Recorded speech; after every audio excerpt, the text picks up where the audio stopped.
Welcome to another episode of StoryForge DM. We're going to break down into 10 easy steps how to plan the perfect encounter. Let's get started right away, because by the end of this, you're going to be able to make your encounters way more effective, way more engaging, and have purpose for everything. Starting with number one, an encounter needs to have purpose. So when we talk about a purpose, we should think about what is the question that the encounter is going to answer. Is it there to simply drain resources? Like, do you want to use some of the healing spells and some of the wizard's magic and the like in order to bring down some of the resources? Or perhaps it's to drive a story arc forward.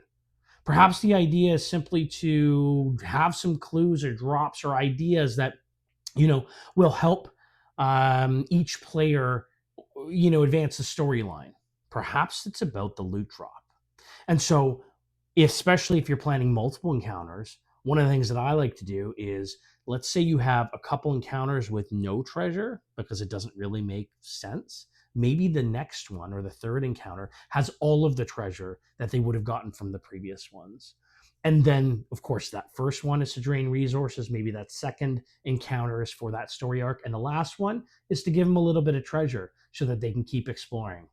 Every single encounter should have a purpose. Number two, encounters need to be more than just combat. So, of course, you can just fire your bow and cast your spells and do all this, but this will get boring if it's just done repetitively. So, what do I mean by more than just combat? Well, in fact, have different maybe terrain features, have maybe different timing elements come into play. These kind of things will literally level up your combat. So, for instance, maybe you have a river or a stream that passes through the center of the battle map, the battlefield, if you're not using maps.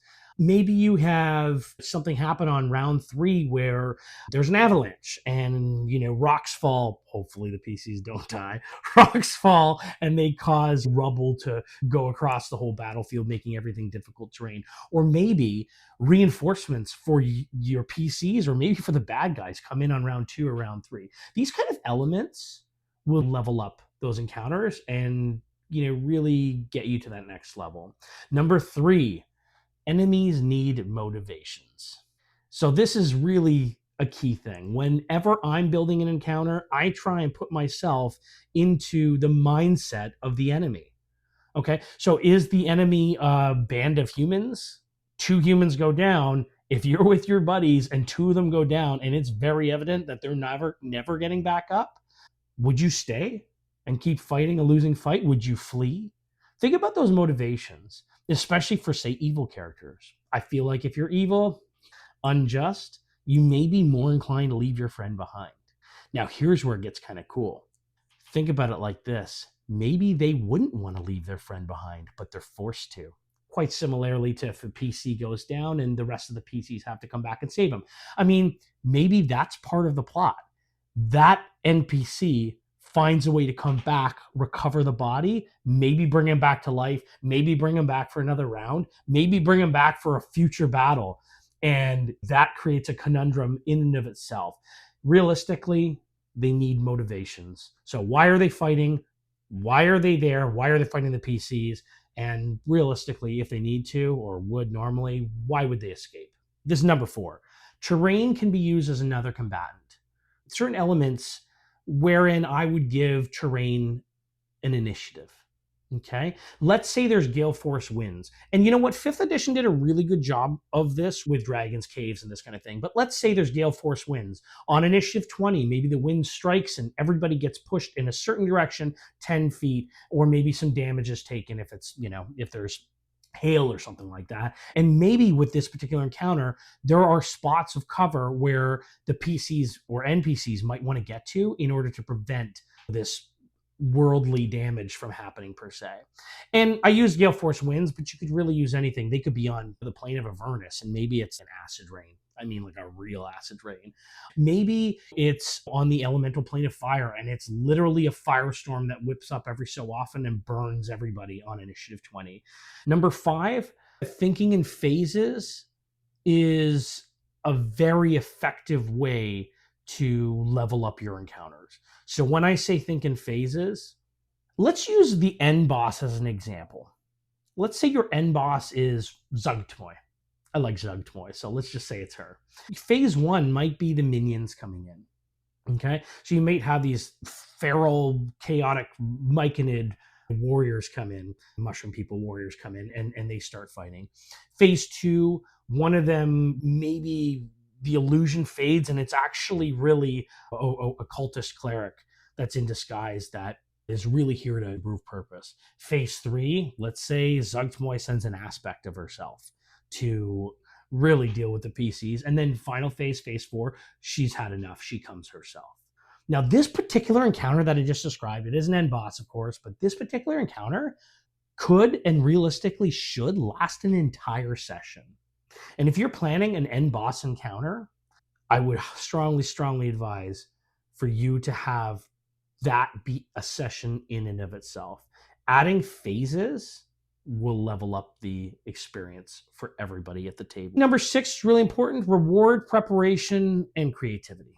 So, one of the things that has happened over the years, time and time again, is the PCs go to face a dragon.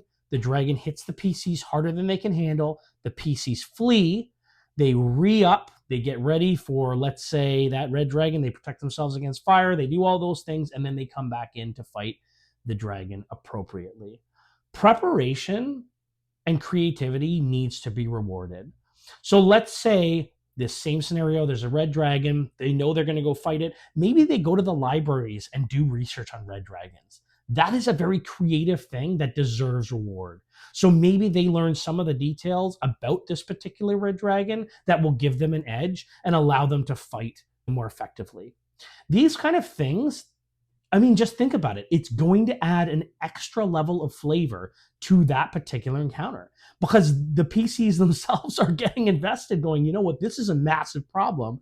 How do I solve this? What do I need to do to solve this problem? Number 7, build encounters around players' strengths sometimes. Okay, building around their strengths. If you build around their weaknesses, you have to increase the CR. It's just simple as that. If you build around their strengths, the characters get to show off what they do, get to show off their efficacy, and they'll feel like the heroes they're supposed to feel like. I mean, that's really what being a D&D character is all about, is feeling kind of like a hero, right? So if you build an encounter around the PC's strengths, they're going to be able to shine. They're going to feel important. They're going to feel powerful and all that. Now, the reason I added sometimes is because I totally believe in the opposite as well. Sometimes you have to focus on their weaknesses, because when you focus on their weaknesses, it really showcases that they're not invincible, that they can still get taken down. And that creates a sort of fear. And as a DM, telling a story with PCs, fear is one of those emotions that I think you need to elicit. Because if you're able to elicit true, unabated fear from your PCs, I can assure you beyond a shadow of a doubt, they're going to have a good time. Resource pressure, this is number 8. Resource pressure matters more than difficulty. Okay, now this is a bit of a hot take, because you could argue that if you push the difficulty challenge too high, or you push the difficulty challenge too low, or the CR, let's say, then it's going to be too easy or too hard. Resource pressure is real, okay?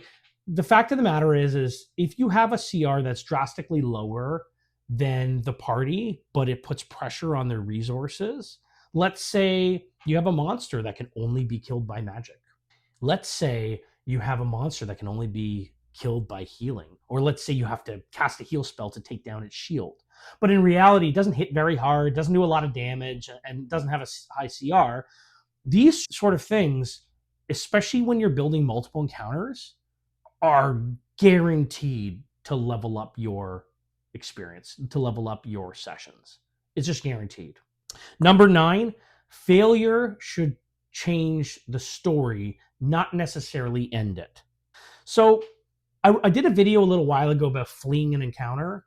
Again, if you can elicit fear, you're doing a good job. So if the party has to flee an encounter, maybe what you start doing is missing some of the roles when they go to attack the fleeing PCs. Maybe what you start doing is if they're grabbing the one PC and trying to drag them away, maybe there's a bit of a chase that starts to happen and they start to get away, but there should be this fear. Stopping the story really should only happen in the case of a TPK. And of course, here's a secret for players out there: DMs don't like TPKs. Okay, if we TPK our party, the problem is I have to redo it. I have to rethink of a whole new way to work a new party, especially if they're like level 12 or something like that, where there's been so much written history. It's really arduous to have to come up with the extra work in order to, get to that next level. Lastly, number 10, encounters, and this sort of banks off of number 9, but encounters should create memorable stories. So if I go back to the example of the red dragon, this actually is pretty straightforward. If the party is doing the research on the red dragon, let's say the wizard or the intellectual is doing the research on the dragon, and maybe the fighters, they've gone to a church of quarter or goddess strength or something like that to learn about how to fight and where to, how to dip, dodge, duck, and dive kind of thing when the dragon breathes its breath weapon. These sort of preambles are inevitably going to set the stage and really build up the stage for this red dragon. And for the reason that this red dragon is so really powerful and the reason this encounter is going to be so memorable. Now, as you move through, as they, of course, have the mini encounters on the way in where they meet some minions or maybe some terrain difficulties or this kind of thing, these interrupts on the way into building this overarching encounter are also going to just be piece of the puzzle and add to the main storyline that causes it. Now, one of the things that's super, super important when your boss, like this big red dragon, is going to be there, realistically, we should have a piece of the story that's attached to it, especially in the case of a campaign. In the case of a one shot, maybe you want to say, well, you've killed the dragon, the village is saved, everybody rejoices, they, hug you, they give you a place to stay, this kind of thing. In the case of a campaign, and we'll talk about this in another session, but in the case of a campaign, maybe what you really want to do is have a journal maybe there, or have a contract from a devil that they find, or have an artifact that they find that they don't know what the magic is. And of course, once they look into it, this is going to lead them to the next part of the campaign. But number 10, and kind of the biggest one here, is, like I said, the encounter should tell a story. It should explain a story. Listen, thanks a lot for tuning in to another episode of Storyforge DM. Smash that subscribe button and get involved. Drop a comment with some of the things that you really like to do, or as a player, some of the things you have seen a DM do that you really loved. Thanks again. I look forward to catching you soon.